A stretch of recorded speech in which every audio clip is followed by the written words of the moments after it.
जेतवन। अमीर और गरीब सभी की भेंट स्वीकार करके और उनमें से बहुतों को प्रव्रज्या देकर महात्मा बुद्ध मगध लौट आए। वेणुवन में एक दिन राजगृह का एक धनवान व्यापारी आया और उसने महात्मा बुद्ध को उनके सभी भिक्षुओं सहित अपने भवन परिसर में आने का निमंत्रण दिया।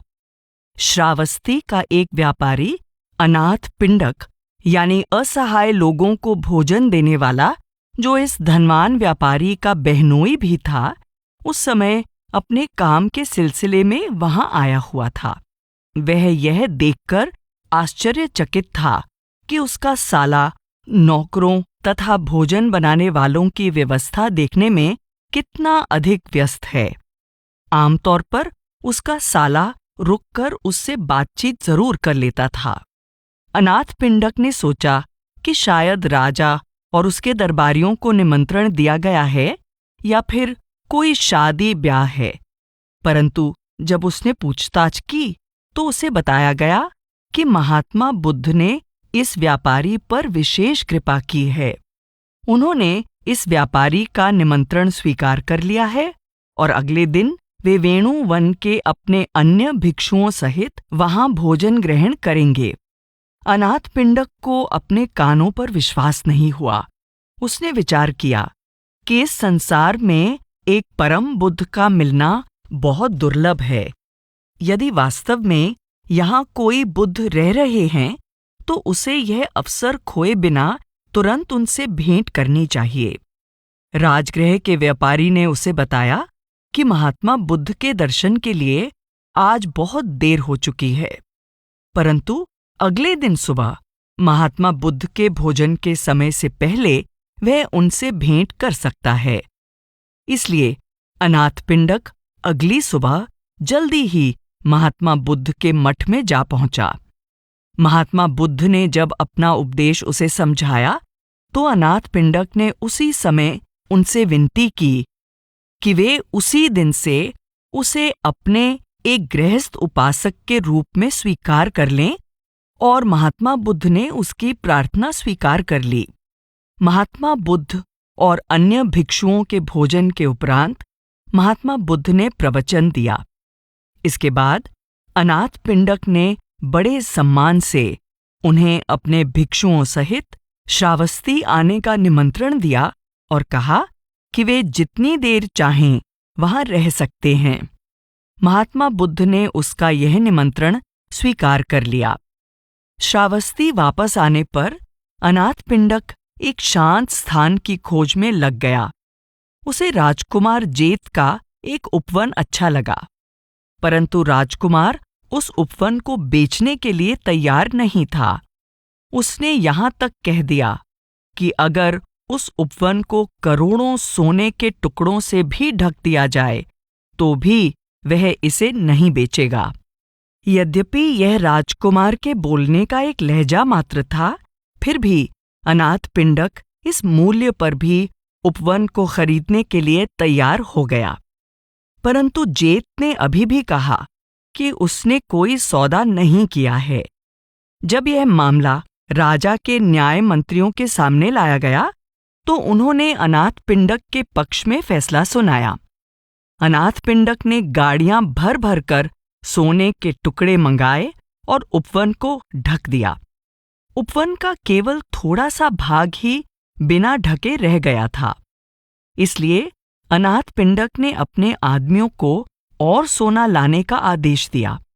राजकुमार जेत को लगा कि जिस कार्य के लिए अनाथ पिंडक अपना इतना सोना लुटा रहा है, वह अवश्य ही कोई बहुत नेक कार्य होगा। यह विचार आते ही उसने अनाथ पिंडक को और अधिक सोना लाने से मना किया और कहा कि उपवन के इस खुले स्थान को वह उसकी ओर से भेंट के रूप में स्वीकार कर ले। मगध में कुछ समय बिताने के बाद महात्मा बुद्ध श्रावस्ती की ओर चल पड़े। मार्ग में वे लोगों को दीक्षा भी देते गए। अंत में वे श्रावस्ती आ पहुंचे। तब तक अनाथ पिंडक ने वह उपवन महात्मा बुद्ध को दान कर दिया था। यह स्थान जेतवन के नाम से प्रसिद्ध हुआ और श्रावस्ती में महात्मा बुद्ध के निवास के दौरान यह उनका सबसे प्रिय स्थान बना रहा। देवदत्त द्वारा प्रहार। लंबे समय तक श्रावस्ती में ठहरने के पश्चात महात्मा बुद्ध राजगृह वापस लौट आए। इस समय तक उनकी प्रसिद्धि दूर दूर तक फैल गई थी। बहुत से प्रतिष्ठित ब्राह्मण उनसे प्रभावित हो गए थे, यहाँ तक कि आरंभिक काल के कई विरोधी भी अब उनके अनुयायी बन गए थे। परंतु उनका अपना चचेरा भाई देवदत्त, जो बहुत पहले संघ का सदस्य बन गया था और जिसे कुछ सिद्धियां भी प्राप्त हो गई थीं, वह अब उनसे द्वेष करने लगा था। हालांकि महात्मा बुद्ध समय समय पर उसे प्रोत्साहित करते रहते और उसकी प्रशंसा भी किया करते थे। एक बार जब महात्मा बुद्ध एक विशाल सभा को उपदेश दे रहे थे, तो प्रतिष्ठा और प्रसिद्धि प्राप्त करने के लिए आतुर देवदत्त अचानक उठ खड़ा हुआ और निवेदन करने लगा कि महात्मा बुद्ध अब वृद्ध और दुर्बल हो गए हैं, अतः अब उन्हें आराम करना चाहिए और उन्हें देवदत्त को भिक्षु तथा गृहस्थ उपासकों का नेतृत्व सौंप देना चाहिए। महात्मा बुद्ध ने जब उसका यह परामर्श स्वीकार नहीं किया, तो उसे यह बहुत अपमानजनक लगा और वह बहुत क्रोधित हो गया। देवदत्त महात्मा बुद्ध के प्रति बचपन से ही शत्रुता का भाव रखता आया था, परंतु अब तो वह इतना भड़क उठा कि उसने महात्मा बुद्ध की हत्या करने की योजना बना डाली। मन में ऐसी दुर्भावना रखकर इस उद्देश्य से उसने पहले राजा बिंबिसार के पुत्र राजकुमार अजातशत्रु को अपनी चमत्कारिक शक्तियों से प्रभावित किया। उसके बाद राजकुमार की सहायता से बिंबिसार की हत्या का षड्यंत्र रचकर उसने मगध पर अधिकार करने की योजना भी बनाई। देवदत्त एक छोटे बालक का रूप धारण करके, जिसकी कमर में सांपों की पेटी लपेटी हुई थी, राजकुमार अजातशत्रु की गोद में जा बैठा। राजकुमार हैरान परेशान हो घबराया हुआ उठ खड़ा हुआ। देवदत्त फिर अपने वास्तविक रूप में लौट आया और उसने मुस्कुराकर राजकुमार को पूछा कि वह एक भिक्षु से इतना डर क्यों रहा है। देवदत्त की चमत्कारिक शक्ति से आश्चर्यचकित होकर राजकुमार उसका समर्थक बन गया। अब देवदत्त ने राजकुमार को अपने पिता को मार्ग से हटाने की सलाह दी कि अगर उसने अपने पिता को मार्ग से नहीं हटाया तो वे अगले कई सालों तक शासन करते रहेंगे और अजातशत्रु को राजा बनने का अवसर शायद ही मिल पाएगा। बाद में अजातशत्रु अपने पिता की हत्या करने की कोशिश में पकड़ा गया, परंतु पुत्र प्रेम के कारण राजा ने अपने पुत्र के लिए स्वयं राजपाट त्याग दिया। लेकिन अजातशत्रु को प्रभावित करने के लिए बार बार चमत्कार करने के कारण देवदत्त ने उन सभी शक्तियों को खो दिया जिन्हें उसने कई सालों तक कठोर आध्यात्मिक साधना द्वारा प्राप्त किया था। इसके बाद देवदत्त ने अजातशत्रु के आदमियों द्वारा महात्मा बुद्ध की हत्या का प्रयास किया। उनके असफल होने पर देवदत्त ने स्वयं महात्मा बुद्ध की हत्या करने का निश्चय किया।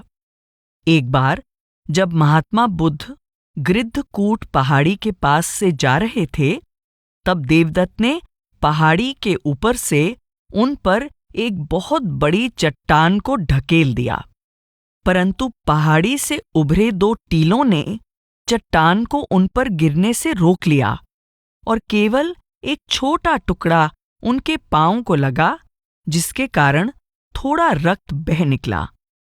बुद्ध ने ऊपर देखा और देवदत्त को देखकर उन्होंने सोचा कि वह कितना मूर्ख है और अपना कितना अहित कर रहा है।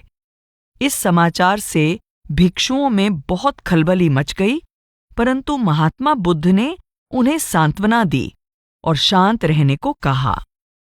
जब भिक्षुओं ने उनकी सुरक्षा व्यवस्था का सुझाव दिया तो महात्मा बुद्ध ने कहा कि उन्हें किसी प्रकार की सुरक्षा की आवश्यकता नहीं है, क्योंकि उनकी इच्छा के बिना कोई उन्हें नहीं मार सकता।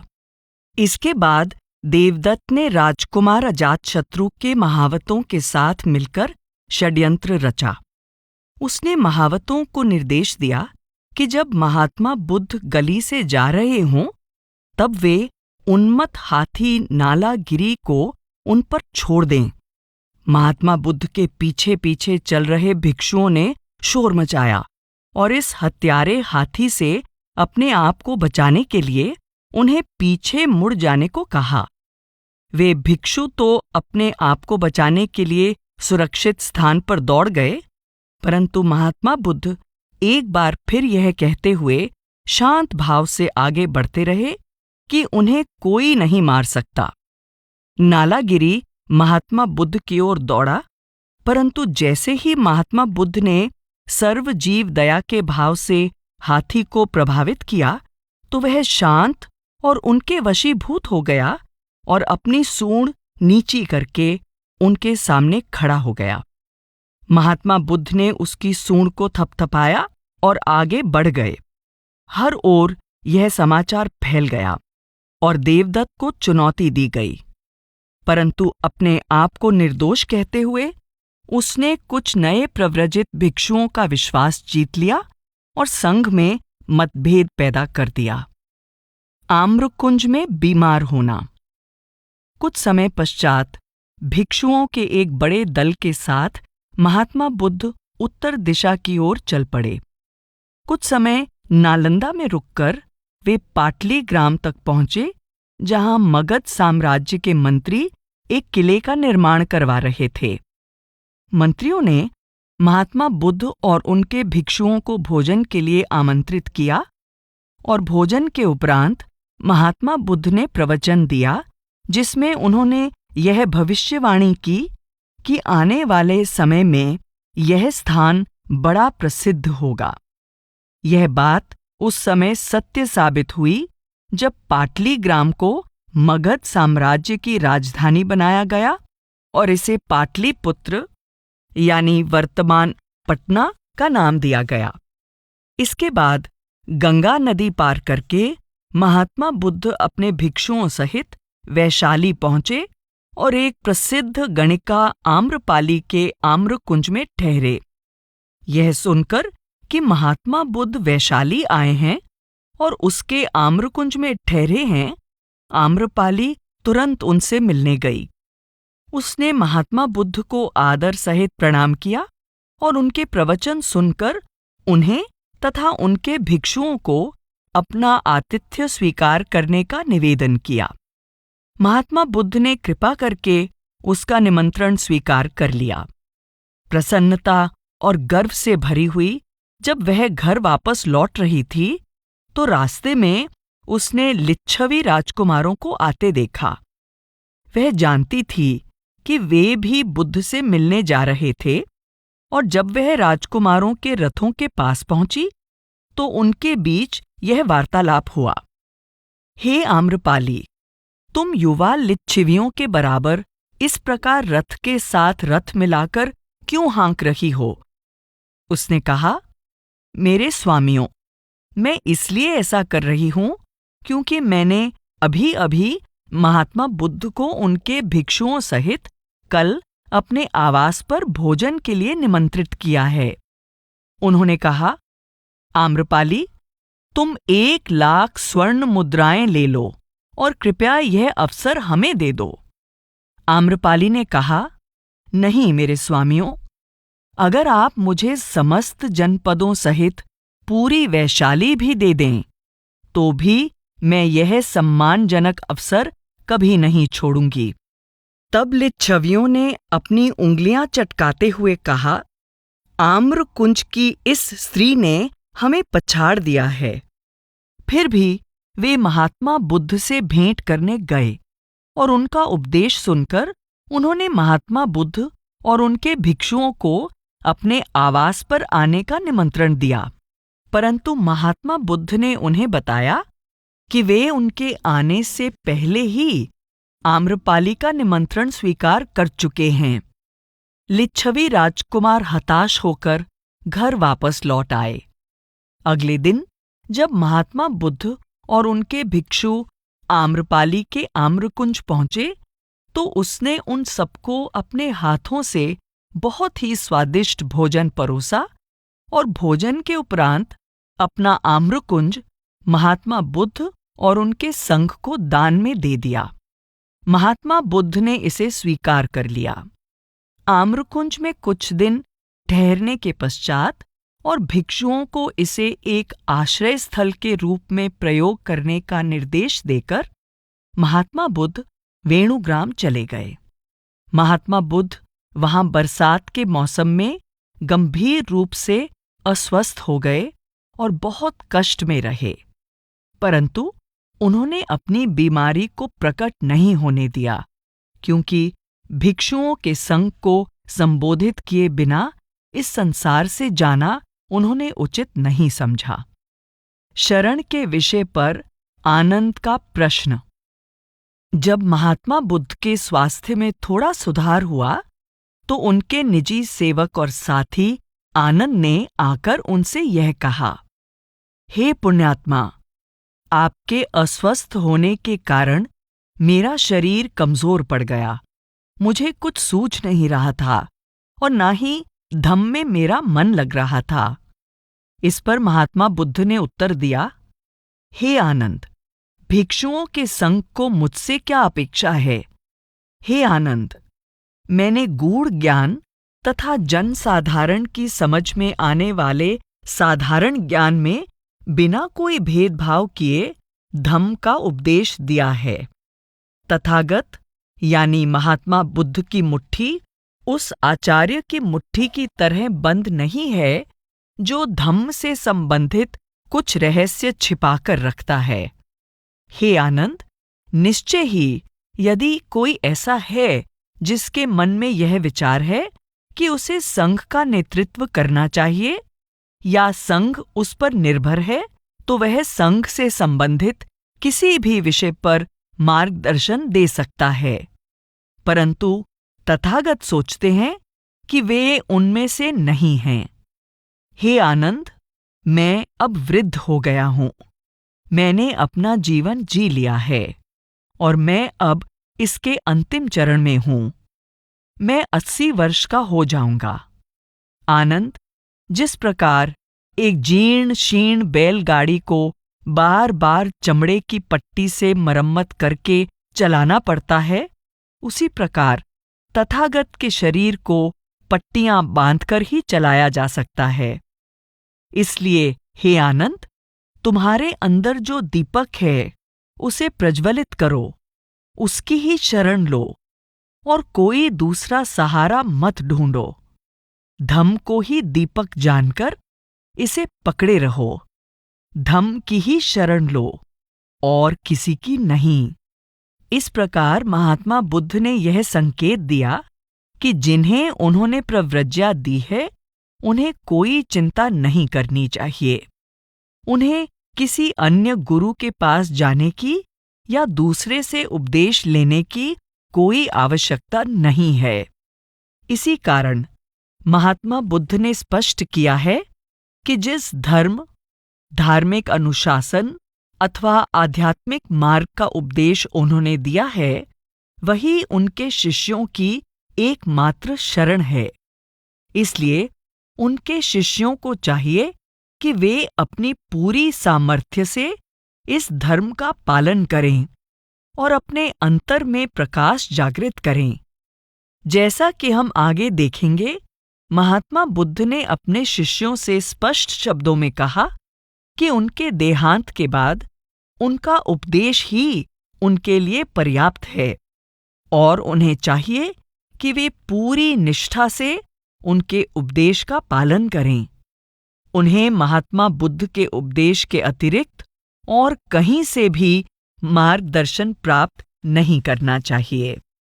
जीवन के अंतिम 3 माह मार नामक दूत महात्मा बुद्ध के सामने प्रकट हुआ और उसने बुद्ध को बताया कि धर्म की स्थापना भली भांति हो गई है। महात्मा बुद्ध के भिक्षु, भिक्षुणियां और गृहस्थ उपासक इतने परिपक्व हो गए हैं कि वे संघ को संभाल लेंगे और अब महात्मा बुद्ध का स्थूल देह त्यागने का समय निकट आ गया है। महात्मा बुद्ध ने मार्ग को बताया कि वे उस दिन से 3 माह पश्चात इस स्थूल शरीर का त्याग करेंगे। जब उन्होंने आनंद को अपना निर्णय बताया तो वह बहुत व्यथित हो गया और उसने महात्मा बुद्ध से प्रार्थना की कि वह कुछ और समय तक जीवित रहें।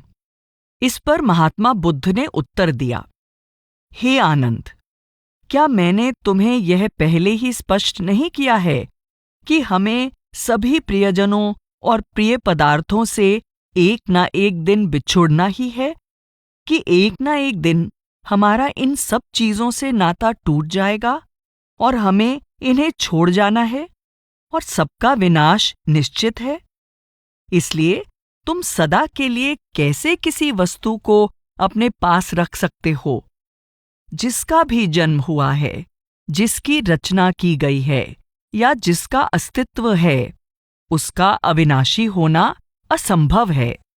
महात्मा बुद्ध ने तब आनंद से वैशाली के सभी भिक्षुओं को इकट्ठा करने के लिए कहा।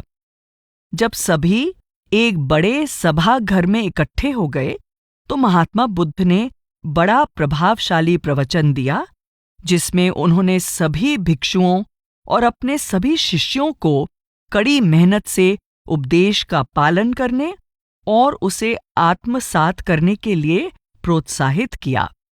उन्होंने कहा कि वे सभी पूरी निष्ठा से साधना में लगे रहें, धर्म की पवित्रता बनाए रखें और सबके कल्याण तथा सुख के लिए इसका प्रचार करें। उन्होंने आगे कहा, हे भिक्षुओं, मैं सच कहता हूं कि सभी संयोजित पदार्थ विनाशशील हैं। पूरी लगन से अपनी मुक्ति के लिए प्रयास करो। कुछ समय पश्चात तथागत यह शरीर त्याग देंगे। आज से 3 माह पश्चात तथागत परिनिब्बान यानी पूर्ण निर्वाण प्राप्त कर लेंगे। अगले दिन महात्मा बुद्ध भिक्षा के लिए वैशाली गए। भोजन करने के उपरांत उन्होंने पीछे मुड़कर वैशाली की ओर देखा और आनंद को बताया कि वह वैशाली को अंतिम बार देख रहे हैं। महात्मा बुद्ध को यह समृद्ध नगर बहुत प्रिय था, जहां लोग लोकतांत्रिक शासन में रहते हुए संयमित जीवन जी रहे थे। अंतिम भोजन। कई स्थानों पर समय बिताने के बाद महात्मा बुद्ध पावा नामक नगर में पहुंचे और वहां चुंद नामक लोहार के आम्रकुंज में ठहरे।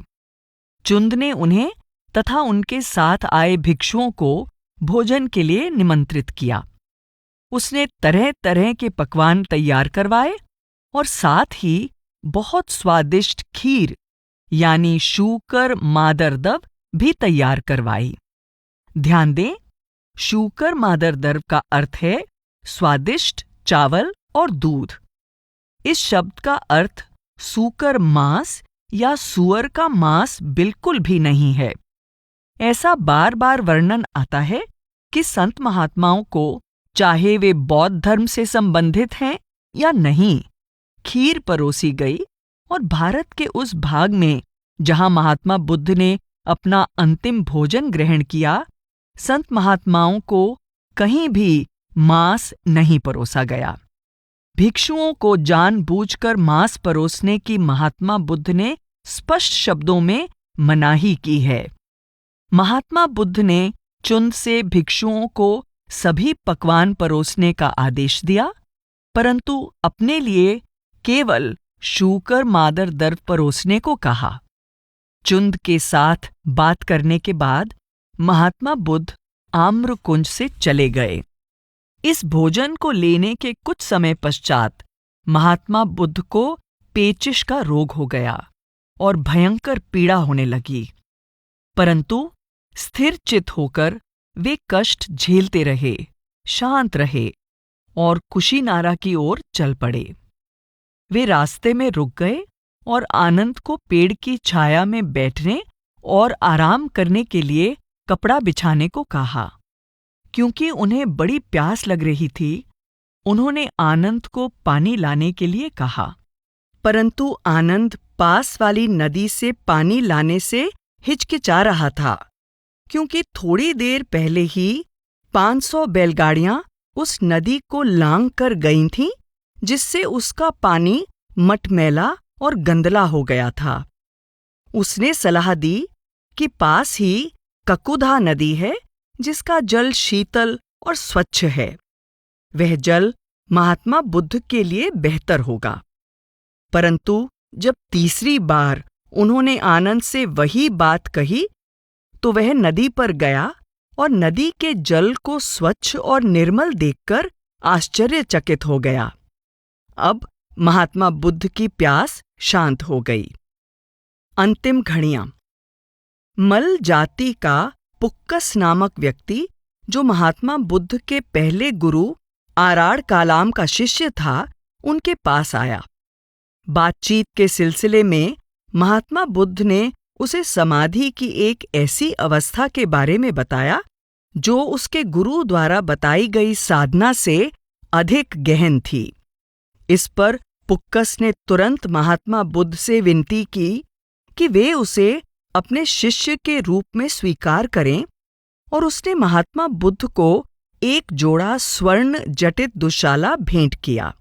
महात्मा बुद्ध ने उसकी यह भेंट स्वीकार कर ली, परंतु उससे कहा कि वह एक दुशाला उन्हें और दूसरा उनके शिष्य आनंद को दे दे।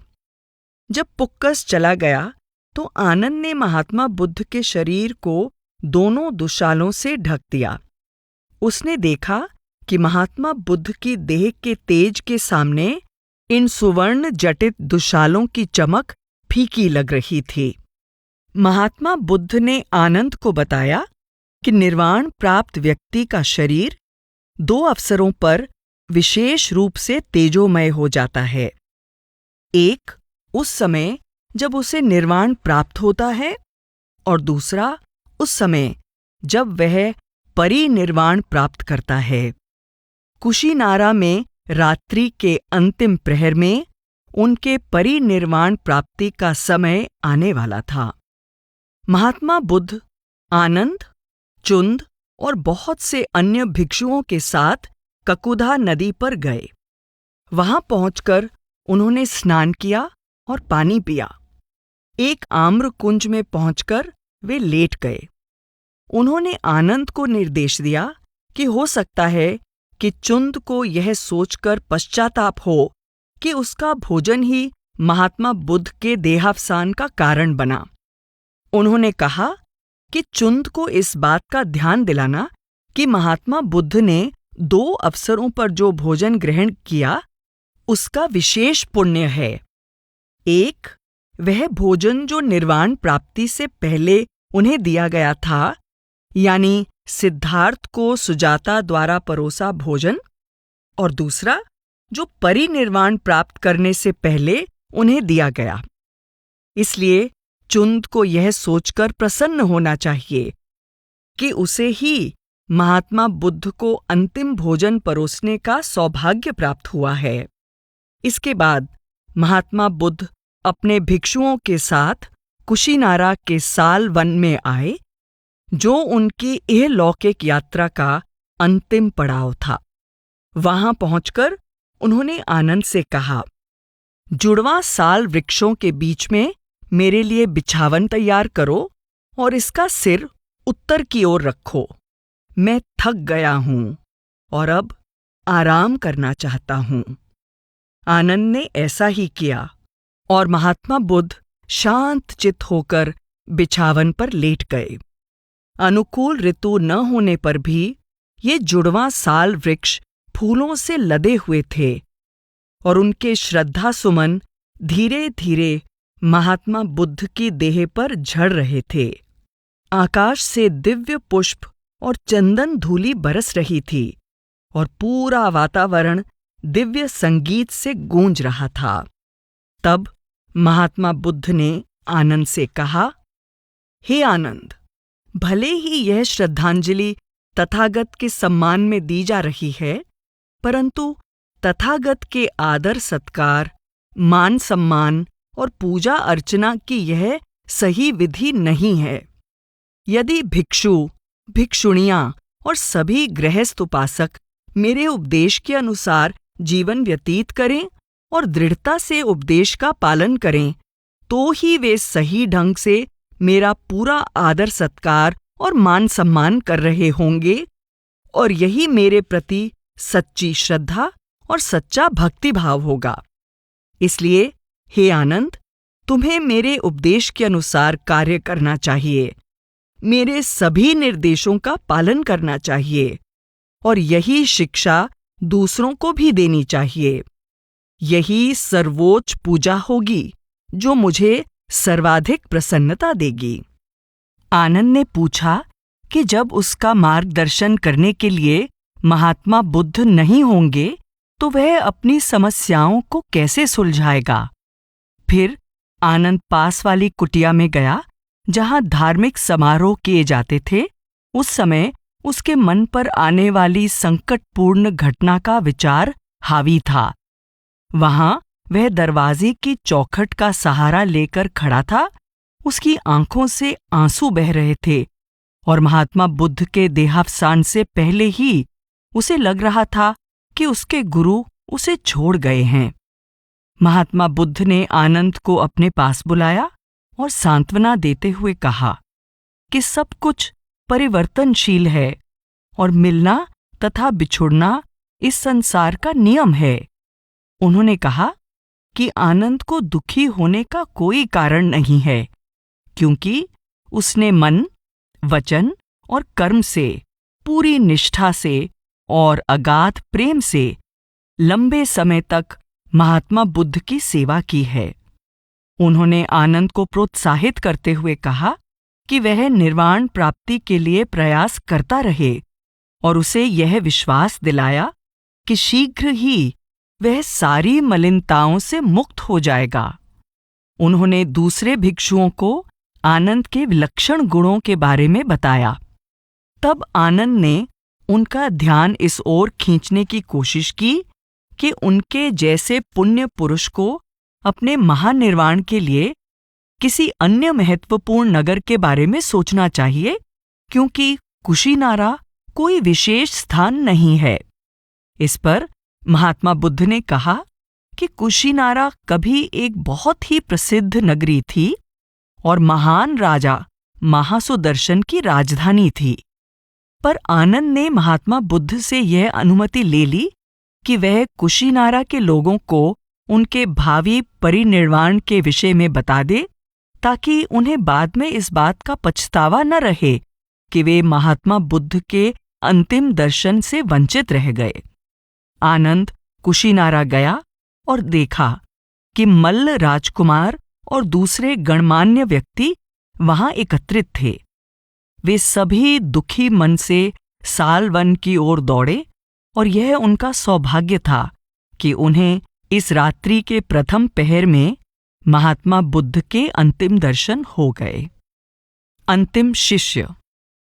उसी समय महात्मा बुद्ध से मिलने सुभद्र नाम का एक परिव्राजक आया। उसने सुना था कि संसार में बुद्ध महात्मा कभी कभी ही आते हैं, और जब उसे पता चला कि इस समय कुशीनारा में एक बुद्ध महात्मा विद्यमान हैं और इस रात्रि के अंतिम पहर में वे देह त्याग देंगे, तो सुभद्र उनसे भेंट करने के लिए आतुर हो उठा। आनंद महात्मा बुद्ध को परेशान नहीं करना चाहता था, जो उस समय थके हुए और बीमार थे। सुभद्र ने 3 बार आग्रह किया कि उसका महात्मा बुद्ध से मिलना बहुत आवश्यक है। महात्मा बुद्ध ने उनका वार्तालाप सुन लिया और आनंद से कहा कि वह सुभद्र को भीतर आने दें। सुभद्र ने अन्य महात्माओं के नाम लिए और महात्मा बुद्ध से पूछा कि उनमें से किस महात्मा को पूर्ण ज्ञान प्राप्त है, ताकि वह उनसे उपदेश प्राप्त कर सके। महात्मा बुद्ध ने इस संबंध में अपना विचार प्रकट करना उचित नहीं समझा। परंतु उन्होंने सुभद्र से पूछा कि उसे क्या स्पष्टीकरण चाहिए। सुभद्र महात्मा बुद्ध के उत्तर से इतना अधिक प्रभावित हुआ कि उसने याचना की कि वे उसी समय उसे दीक्षा देने की कृपा करें। महात्मा बुद्ध ने तुरंत आनंद को सुभद्र की दीक्षा के लिए तैयारी करने को कहा और इस प्रकार उन्होंने सुभद्र की इच्छा पूरी करते हुए अपने अंतिम शिष्य को दीक्षा दी। अंतिम वचन। पाली त्रिपिटक के प्रथम ग्रंथ दीघ निकाय में वर्णित महात्मा बुद्ध के अंतिम वचन इस प्रकार हैं। तब महात्मा बुद्ध ने आनंद को बुलाया और कहा, हे आनंद, हो सकता है कि मेरे देहावसान के बाद तुम ऐसा सोचो, अब हम गुरु के वचनों से वंचित हो गए हैं, अब हमारा कोई गुरु नहीं है। परंतु तुम्हें ऐसा नहीं सोचना चाहिए, क्योंकि हे आनंद, जिस उपदेश यानी धम्म और अनुशासन यानी विनय की मैंने तुम्हें शिक्षा दी है और जिसका पालन करने के लिए तुम्हें कहा है, वही मेरे देह त्याग के बाद तुम्हारा मार्गदर्शक होगा। इस प्रकार देह त्यागने से पहले ही महात्मा बुद्ध ने आनंद के द्वारा अपने सभी शिष्यों को यह स्पष्ट कर दिया कि उन्हें किसी दूसरे गुरु की आवश्यकता नहीं है और शिष्यों के मार्गदर्शन के लिए उनके द्वारा दिए निर्देश ही पर्याप्त हैं। महात्मा बुद्ध ने प्रत्यक्ष रूप से निर्देश दिया कि वे उन्हें ही अपना एकमात्र मार्गदर्शक और गुरु माने। तब महात्मा बुद्ध ने एकत्रित हुए भिक्षुओं से कहा, यदि बुद्ध को लेकर, उनके उपदेश को लेकर, भिक्षु और भिक्षुणियों के संघ को लेकर, इस मार्ग या इसकी अभ्यास की विधि को लेकर तुम में से किसी के भी मन में कोई संदेह या शंका हो, तो तुम अभी उसका स्पष्टीकरण प्राप्त कर सकते हो। बाद में यह मत कहना कि जब महात्मा बुद्ध तुम्हारे सामने थे तो तुम्हें प्रश्न पूछने का अवसर नहीं मिला। महात्मा बुद्ध ने यह बात 3 बार दोहराई, परंतु किसी ने कोई प्रश्न नहीं किया। अतः महात्मा बुद्ध निश्चिंत हो गए कि उनके उपदेश के बारे में उनके शिष्यों के मन में कोई शंका नहीं है। उन्होंने अंतिम बार अपने भिक्षुओं को कहा, हे भिक्षुओं, अब मैं तुमसे यह अनुरोध करता हूं कि सभी संयोजित पदार्थ नश्वर हैं। पूरी लगन से अपनी मुक्ति के लिए प्रयत्न करते रहो। ये महात्मा बुद्ध के अंतिम वचन थे। उन्होंने एकांत में जाकर धीरे धीरे अपनी चेतना को ऊपर चढ़ाया और रात्रि के अंतिम प्रहर में अमरत्व की अवस्था में प्रवेश कर गए। एक गहरी शांति उनके चारों ओर फैल गई और आनंद ने यह घोषणा की, प्रभु ने परिनिर्वाण प्राप्त कर लिया। अंतिम संस्कार। जिन भिक्षुओं की धम्म के मार्ग पर अधिक उन्नति नहीं हुई थी, वे विलाप कर रहे थे, परंतु जो अभ्यासी थे वे शांत रहे और अपने बंधुओं को सांत्वना देते रहे तथा उन्हें महात्मा बुद्ध का यह उपदेश याद दिलाते रहे कि परिवर्तन और वियोग इस संसार का अटल नियम है। यह समाचार जंगल की आग की तरह फैल गया। दूर दूर के स्थानों से और हर दिशा से लोग कुशीनारा नगर में पहुंचने लगे और महात्मा बुद्ध के पार्थिव शरीर के अंतिम संस्कार की पूरी व्यवस्था की गई। उनका पार्थिव शरीर 6 दिनों तक रखा गया और 7वें दिन अंतिम संस्कार के लिए ले जाया गया। मल्ल जाति के 4 मुखिया चिता को जलाने का प्रयास करते रहे, परंतु वे ऐसा कर न सके। अनुरुद्ध ने अपनी अंतर्दृष्टि से देखा कि महाकाश्यप अपने 500 भिक्षुओं सहित कुशीनारा की ओर आ रहे हैं और उसने मल्ल जाति के मुखिया दल को प्रतीक्षा करने के लिए कहा। ऐसा कहा जाता है कि वहां पहुंचने पर महाकाश्यप ने बड़ी श्रद्धा से अपना उत्तरासंग व्यवस्थित किया, उसे अपने कंधे पर रखा और हाथ जोड़कर 3 बार चिता की परिक्रमा की। इस प्रकार उन्होंने महात्मा बुद्ध के प्रति अपनी श्रद्धांजलि भेंट की और बड़े भक्ति भाव से उनके समक्ष अपना शीश झुकाया। 500 भिक्षुओं ने भी महात्मा बुद्ध को श्रद्धांजलि अर्पित की, जिसके पश्चात बिना किसी कठिनाई के चिता को प्रज्वलित किया गया। दाह संस्कार के बाद उनकी अस्थियों को लेकर विवाद उठ खड़ा हुआ। 8 अलग-अलग प्रदेशों के प्रमुखों ने अस्थियों में से अपने हिस्से की मांग की, परंतु मल वंश के मुखिया यह कहने लगे कि महात्मा बुद्ध की अस्थियों पर केवल उन्हीं का अधिकार है, क्योंकि उनका देहावसान उन्हीं के प्रदेश में हुआ है। उस समय द्रोण नाम के एक ब्राह्मण ने हस्तक्षेप करके सभी से निवेदन किया कि ऐसे विलक्षण और सम्माननीय गुरु की अस्थियों को लेकर झगड़ा करना सर्वथा अनुचित है, जिनका पूरा जीवन प्रेम और शांति के संदेश का प्रचार करने में बीत गया। आखिरकार वे मान गए कि महात्मा बुद्ध और उनके उपदेश पर किसी का एकाधिकार नहीं है। वे अस्थियों के 8 समान भाग करने को सहमत हो गए, जिनमें से 8 दावेदारों को एक भाग दिया जाना था। इस प्रकार इस विवाद का शांतिपूर्वक समाधान हो गया। ऐसा था महाप्रयाण उस महान मार्गदर्शक का, उस महान पुण्यात्मा का, जिन्होंने असंख्य लोगों को अमरत्व का मार्ग दिखाया। उन्होंने शांति की खोज के लिए इस संसार के सारे सुखों तथा शान शौकत से मुंह मोड़ लिया और आध्यात्मिक खजाने की खोज में अपनी सांसारिक धन दौलत को त्याग दिया। यद्यपि वे एक वैभवशाली राजा के पुत्र थे और उनका लालन पालन बड़े ऐशो आराम में हुआ था, तथापि उनका जन्म प्राकृतिक वातावरण में एक उपवन में हुआ और देहावसान भी एक उपवन में ही हुआ। एक शुद्ध और सरल जीवन से प्रेम करने वाले, दयालु और क्षमाशील, विवेकपूर्ण और प्रेममय हृदय वाले महात्मा बुद्ध ने राज सिंहासन को त्यागने का निश्चय किया, परंतु बड़े बड़े राजा, राजकुमार और राजवंशों के लोग बड़ी श्रद्धा से उनके आगे शीश झुकाते थे। किसी के पद और प्रतिष्ठा का भेद न कर उन्होंने समस्त जनसाधारण के दिल को जीत लिया था। धर्म के मूर्त रूप, आध्यात्मिक शक्तियों के मूल स्रोत और करुणा के सागर महात्मा बुद्ध मानव जाति के कल्याण और सुख के लिए कार्य करते रहे।